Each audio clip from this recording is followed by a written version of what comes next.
Good evening students.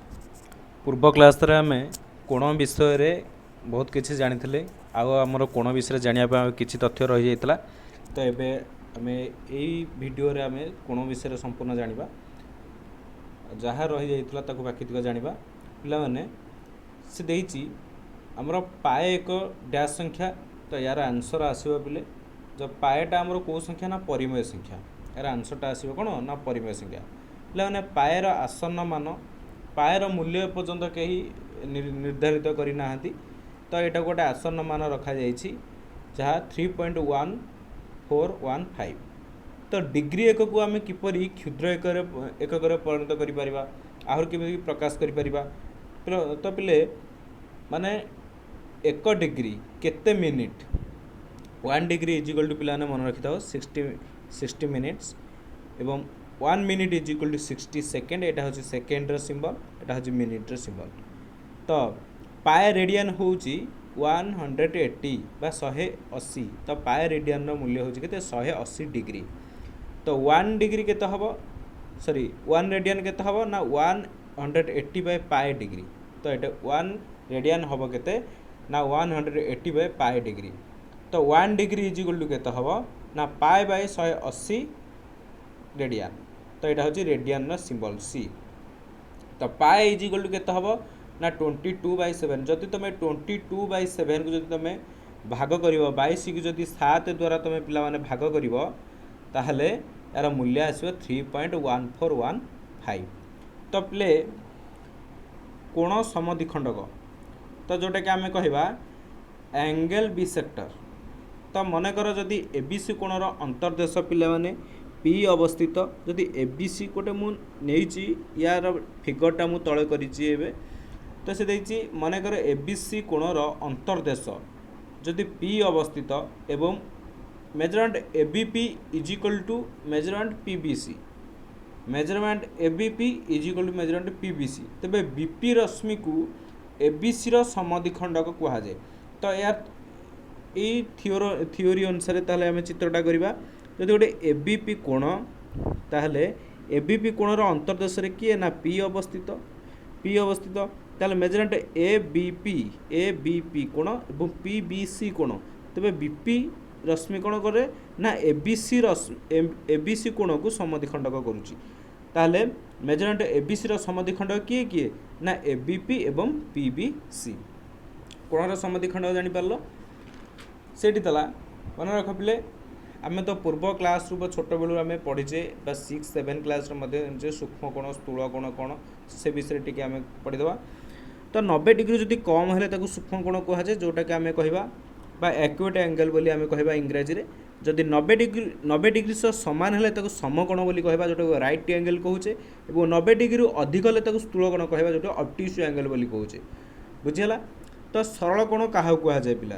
तो सरल कोण हूँ जो कोणर परिमाण 2 समकोण, जो कोणर परिमाण 2 समकोण बा 180 डिग्री सह समान ताहाकू सरल कोण कहुए बा स्ट्रेट लाइन बोली कहुए। बुझीगला। तो सरल कोण क्या कहुए लिख निजे नोट कर नियो। तो प्रवृद्ध कोण क्या कहुए जोटा कि आम कहे रिफ्लेक्स एंगल। प्रवृद्ध कोण क्या कहुए ना जो कोणर परिमाण 180 डिग्री अधिक एवं 360 डिग्री कम ताहाकू प्रवृद्ध कोण कहुए। जमीक आम कहवा 180 डिग्री अधिक एवं 360 डिग्री कम। तो यही गोटे कोण हो 180 डिग्री बा 195 डिग्री जोटा कि आम कहवा 180 डिग्री अधिक एवं 360 डिग्री कम हेले कौन हो 195 डिग्री रोचे। ता भीतर अन्य एक डिग्री रही पार 200 डिग्री रही पार है 250 डिग्री रही पारे। यही जिते सब कोण रहिबो। तो वृत्त कोण क्या कहुए प्ले जो कोणर परिमाण 360 डिग्री सह सामान ताहाकू वृत्त कोण कहुए। जो कोणर परिमाण 360 डिग्री सह सामान ताहाकू वृत्त कोण कहुए। तो अनुपूरक कोण क्या कहुए कॉम्प्लीमेंटरी एंगल बा अनुपूरक कोण को आम इंग्राजी रे कहूचे पिलाने कॉम्प्लीमेंटरी एंगल ताहाकू बा काहाकू कहुए। तो अनुपूरक कोण क्या कहुए ना दुईटी कोणर परिमाण समष्टि जदि 90 डिग्री हेले बा दुईटी कोणर समष्टि 90 डिग्री हेले सेमानकू परस्पर अनुपूरक कोण कहुए। बुझीगला। तो दुईटी कोणर परिमाण समष्टि 90 डिग्री हेले से परस्पर अनुपूरक कोण कह जाए। तापर परिपूरक कोण क्या कह जाए, तो परिपूरक कोण क्या कह जाए ना दुईटी कोणर परिमाणर समष्टि जदि 180 डिग्री हेले से परस्पर परिपूरक कोण कह जाए बा सप्लीमेंटारी एंगल बोली कह जाए इंग्राजी रे। ताकू बुझीला। तो दुईटी कोणर परिमाण समष्टि जदि 180 डिग्री हेले से परस्पर परिपूरक कोण कह जाए बा सप्लीमेंटारी एंगल बोली कह जाए। तो सन्निहित परिपूरक कोण बा एडजॉइंट सप्लीमेंटारी एंगल क्या कह जाए, तो सन्निहित परिपूरक पिला माने इंग्राजी रो कह जाए एडजॉइंट बा एडजेसेंट सप्लीमेंटारी एंगल क्या कह जाए ना जो दुईटी सन्निहित कोणर परिमाण समष्टि 180 डिग्री हुए ताहाकू सन्निहित परिपूरक कोण कह जाए। तो सन्निहित कोण बा एडजेसेंट एंगल क्या कहला ना जदि दुईटी कोणर गोटे साधारण शीर्षबिंदु हेले सेटा जदि सन्निहित परिपूरक थिला किंतु एटा स्वतंत्र सन्निहित कोण क्या कह जाए बा एडजेसेंट एंगल क्या कह जाए ना जो दुईटी कोणर गोटे साधारण शीर्षबिंदु और गोटे साधारण बाहु थाए एवं अंतर्देश द्वयर कौनसी साधारण बिंदु न थाए से ही कोण द्वय को ना सन्निहित कोण बोली कह जाए। तो मन रखिबा आमे गोटे, तो गोटे कोण x डिग्री हेले तार अनुपूरक कोण केते हबो पिला माने ना 90 माइनस x डिग्री। से भली गोटे कोणर परिमाण x डिग्री हेले तार परिपूरक कोणटी केते हबो ना 180 माइनस x। बुझियाला। तो मन रख पिला माने दुईटी सन्निहित कोणर परिमाणर समष्टि दुईटी सन्निहित कोणर परिमाणर समष्टि सर्वदा 180 डिग्री न होई पारे।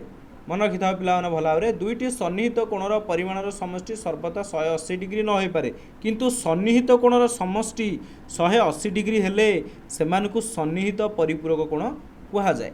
तो प्रतिप कोण क्या कह जाए बा वर्टिकली अपोजिट एंगल क्या कह जाए ना जदि दुईटी सरल रेखा परस्पर को गोटे बिंदु छेद कले ताले उत्पन्न होउथिबा कोण को आमे प्रतिप कोण कहबा। जेमिति दुईटी सरल रेखा परस्पर को छेद कले उत्पन्न कोण को प्रतिप कोण कहला। तो एठी हेला आमे विपरीत कोण ई हेला बा सी ओ बी हेला ए ओ बी रो प्रतिप, सी ओ ए हेला बी ओ डी रो प्रतिप, तो ए ओ डी हेला बी ओ सी रो प्रतिप, बी ओ डी है सी ओ ए रो प्रतिप। ये उभय उभय होती कौन ना प्रतिप कोण। तो बुझीगला पिला माने। तो आम कोण विषय आम समस्ते जानले। तो 1B रो जो अच्छी क्वेश्चन गुड़ाक पिला माने तुम से प्रैक्टिस कर ये समस्त नोट को तुम नोट कर नियो ताको एटा तुम दरकार।